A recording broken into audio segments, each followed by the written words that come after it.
Guys, James from Bull Bros here. Let's talk about the offensive undrafted free agents the Chargers picked up. Adding a lot more guys to this team once again. We picked up an 18 in total, but I'm going to just start with the offense for this video for the undrafted free agents. So let's get into it, guys. Bull Bros, let's go.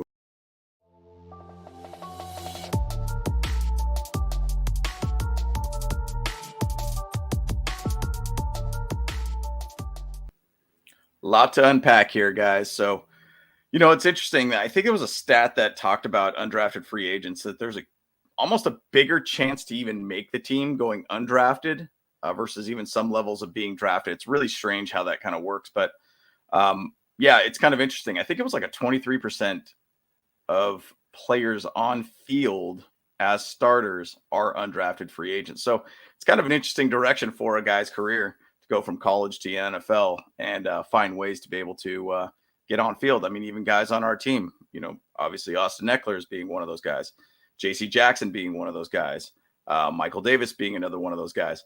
There's a track record or a way to be able to get on field as an undrafted free agent and be effective and be a starter. So let's just talk a little bit about some of our offensive undrafted free agents here.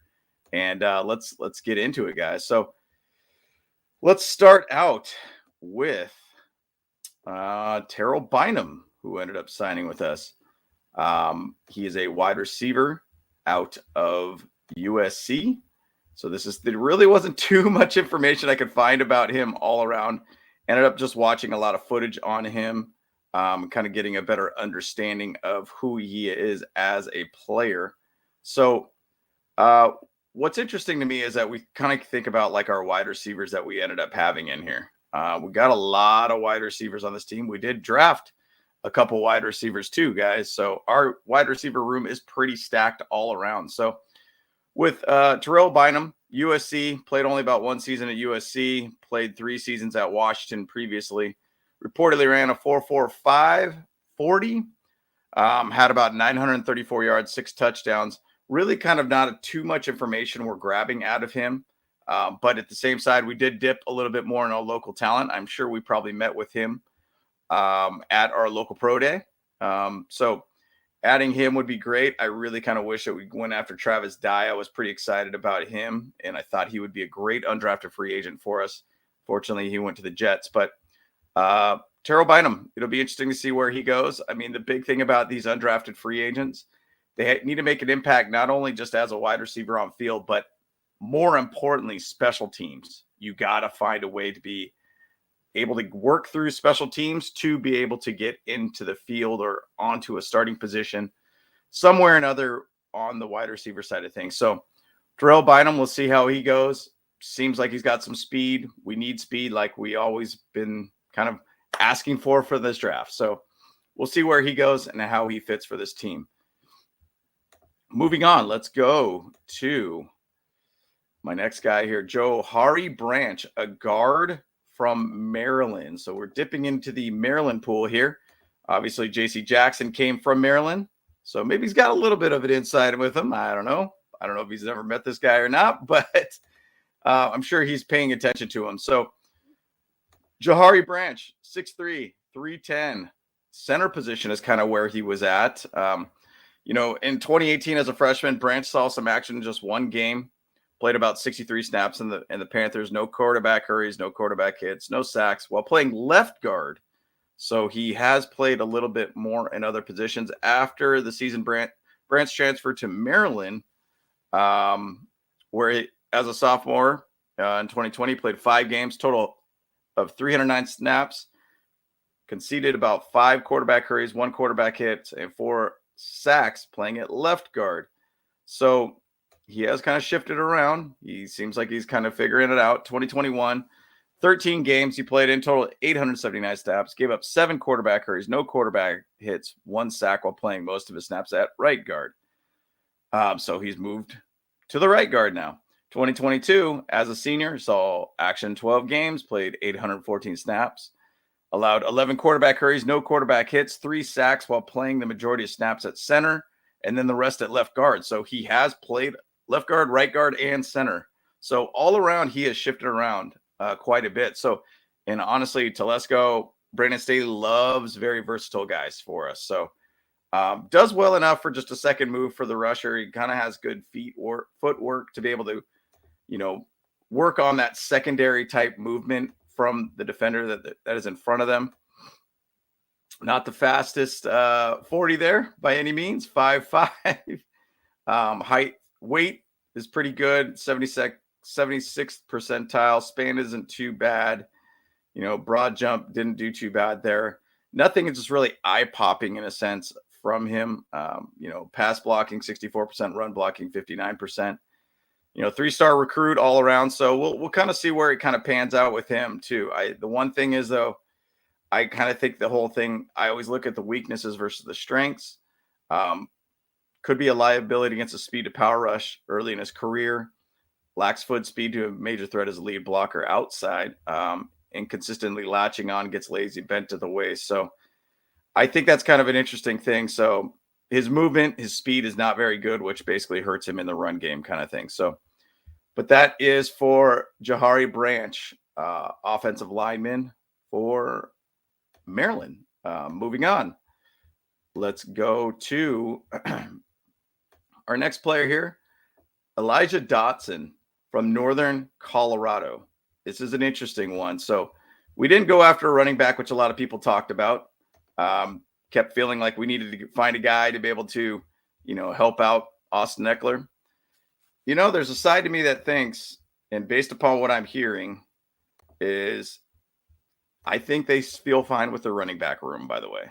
They feel good about what they have in front of them. They feel that Austin Eckler's their guy, Isaiah Spiller's their guy, and Joshua Kelly's their guy. I think they also didn't want to draft a fourth running back for 4 years in a row. So, but Elijah Dodson, let's talk a little bit about him.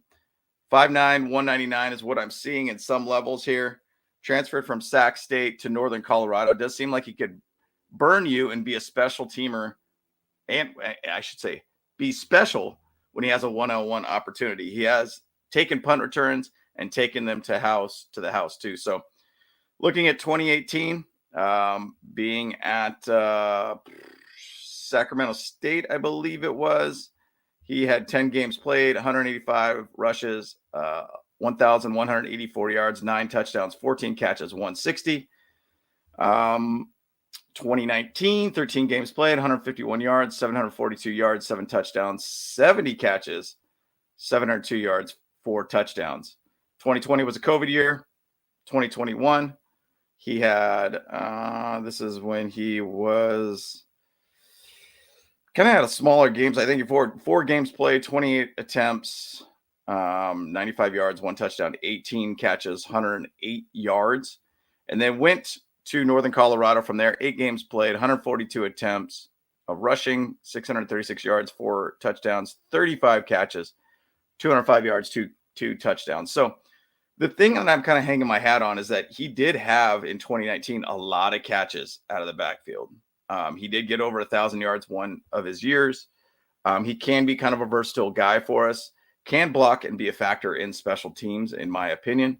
That's where he's going to have to find a way to be able to get into this team. So 4.56 40, not bad at all. Little bit of an upright type runner, lacks great power as a runner, not a quick twitch athlete, and is forced to gear down too much. I do feel like he is very good about getting in the outside and being that one-on-one guy that could get past people. So I think he's kind of a really good outside guy. I've seen him do pretty well on the inside, but all around, I think he's a solid guy all around for just a potential opportunity to be able to get onto this team. Maybe we found another guy who could be another Austin Eckler on our team. I don't know. But either way, guys, we'll see kind of where it pans out with Elijah Dodson, and see kind of where he ends up fitting with us too. So I'm excited to be able to see where he kind of works with us. So moving on, let's talk further about some other players here. So let's go with this one's an interesting one. Pookie Wilson out of Florida State. I don't know if you guys watched a lot on him, but obviously Derwin James is on our team. Asante Samuel is on our team here. Interesting thing watching his game. The guy really does phenomenal downfield for us, or for them, I should say. Florida State, 6 foot, 175, in 5 seasons, 1,541 yards, 7 touchdowns. His highlights are really, really fun to watch. I would love to show them for you guys, but I do feel like that dings us for some reason here on YouTube. Can make great one-handed catches downfield, and his highlights are a ton of downfield catches, 15, 20-plus yard type catches. Can be a very shifty guy with the ball in his hands, and has taken punt returns. Like we have a very stacked wide receiver group here, but I do think the Chargers are going to try to find ways to be able to add more wide receivers in this team, and especially guys that can do things more than just catch the ball for us. I do think that with Pookie, he gives us a little bit more versatility. I mean, he has returned some kicks, not like a huge amount of them by any means. He has done a couple rushes, not by a huge amount of them by any means. But at the same side, his downfield presence is pretty good. He kind of reminds me a little bit of, like a Jalen Guyton.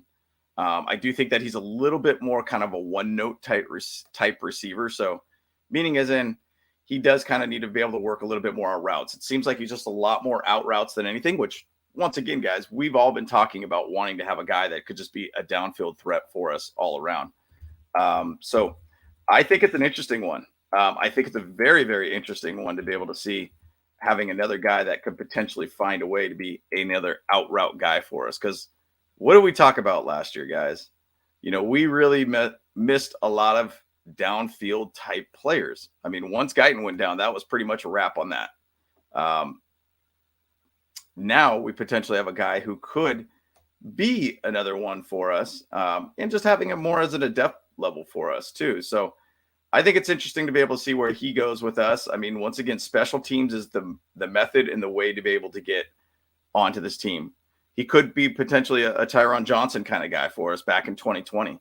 Just another straight line, go out there, run deep, just never bomb the ball for you. So I think he's very, very much an interesting and intriguing one for us to be able to look at. So Pookie, we'll see how it goes with him. Maybe we'll pick up another Florida State guy. So Pookie Wilson, we're keeping an eye on you for sure. Moving on. Let's talk about Nicholas Millsap, offensive tackle from Delta State. Now, once again, a very, very small school kind of guy here.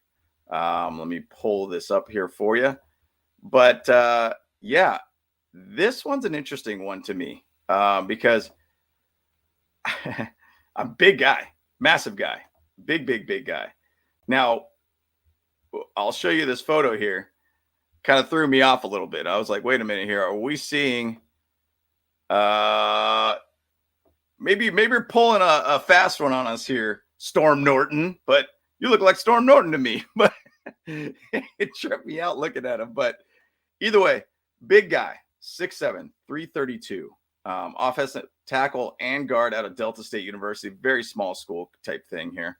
But this is an interview that he had here all around. What makes me a top prospect in my position in the draft? Not only my size, but my athletic ability. I move very well for someone my size and translate onto the field. I move well in open space, which is whether that's me pulling or leading on an outside zone, as well as my physicality at the point of attack. I also have really good understanding of the defensive tendencies and what alignments come with certain blitzes and stunts. Hey, that all sounds great and grand. I love to be able to see that on field. I'd love to be able to see another guy that we could add to our room. I love to be able to have more offensive guys as on our team that we could really, really build on. Like, I think we have a really good core so far, and I think we did a great job of actually picking up a guard in the draft too that I think is going to be highly versatile for us. With Nicholas Millsap, he's going to be able to be one of those guys that potentially could kind of grow within our team. I'm a big fan of trying to get more guys on our practice squad that we could really grow with all around, and I think he could be a great candidate for that.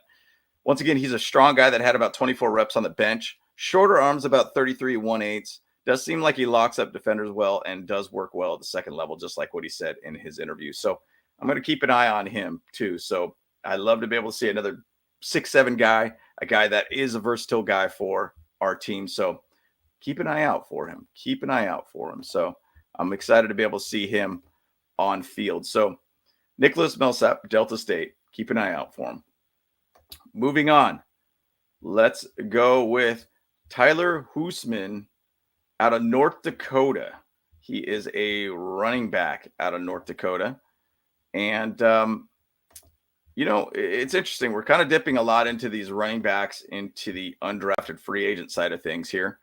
But, hey, never a bad thing to try to find those guys. And once again, guys, undrafted free agents do find their way on field, and they do find actually a pretty good opportunity to be able to be on a team and get signed by a team. So Tyler Husman, North Dakota, 6 foot, 215, just a straight running back. Not really much that you're going to be getting as a receiver upside from his college days. 5-year player, best year at North Dakota, getting about 1,300 yards with 12 touchdowns. Did get 23 catches, which is more catches than he had in 4 seasons previously with Northern Iowa. I did watch an interview with him, and he kind of talked about why he ended up going over to North Dakota. It's because he wanted to grow more as a receiver. He just wasn't feeling like he was getting that with Northern Iowa. So he felt like he was being underutilized all around. So interesting thing to see how he goes and how he works with us. He did do pretty well all around this season. I mean, you can't look at that and say, hey, he didn't have that productive of a year. I mean, 176 attempts, 5.81 yards per play, 1,023 yards, 12 touchdowns. Gotta love that to see that. I do think that there is a level of he could be a little bit better of a pass catcher. I do think there is going to be some room for some undrafted free agents in the running back side of things.